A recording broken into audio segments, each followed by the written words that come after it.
আমরা স্বাধীন হয়েছি। আমাদের এই স্বাধীনতা ছাত্র সমাজ জনাব তারেক রহমান বাংলাদেশে আসবে বীরের বেশে। আসার পরেই আমরা নতুন করে এই বাংলাদেশকে আবার দুর্নীতিমুক্ত, সন্ত্রাস মুক্ত, আওয়ামী লীগ মুক্ত একটি সুন্দর বাংলাদেশ তৈরি করবো ইনশাআল্লাহ। আমাদের প্রিয় নেতা দেশনায়ক তারেক রহমানের কাছে প্রত্যাশা করছি উনি যেন এসে আমাদের দেশটাকে দুর্নীতিমুক্ত করে, সন্ত্রাস মুক্ত করে এবং আমাদের দেশটাকে আরো উন্নয়নশীল করে এগিয়ে নিয়ে যায়।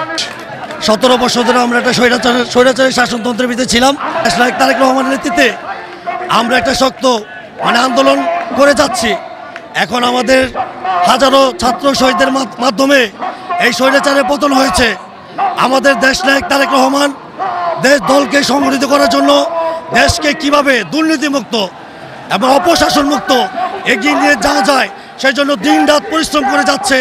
দফায় দফায় আমাদের বিএনপি সিনিয়র নেতৃবৃন্দের সাথে মিটিং করে যাচ্ছে এবং উনি আমাদেরকে আশ্বস্ত করতেছে এবং বলতেছে যে দেশের এই পরিস্থিতি, দেশের এই ক্রান্তি লাগলে আপনারা কারোর সাথে প্রতিহিংসামূলক কোনো কর্মকাণ্ড করবেন না, আপনারা শান্ত থাকুন, জনগণের কাছে যান, তাদের কোনো ভয় নাই, দেশকে আমরা নতুন করে আবার সবাই মিলে দেশ পরিচালনা করব। এটাই তারেক রহমানের নির্দেশনা। আমরা তারেক রহমানের নির্দেশনা আমাদের নির্দেশনা। উনি যেভাবে দেশকে পরিচালনা করবে আমরা ওইভাবেই ওনার সাথে দেশকে পরিচালনা করার জন্য এগিয়ে নিয়ে যাবো ইনশাআল্লাহ।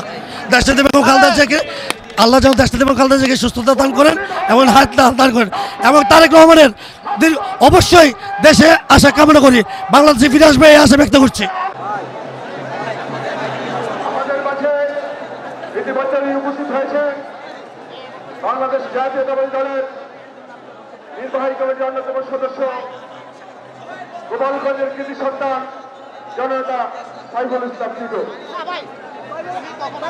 সংগ্রামী নেতৃবৃন্দ,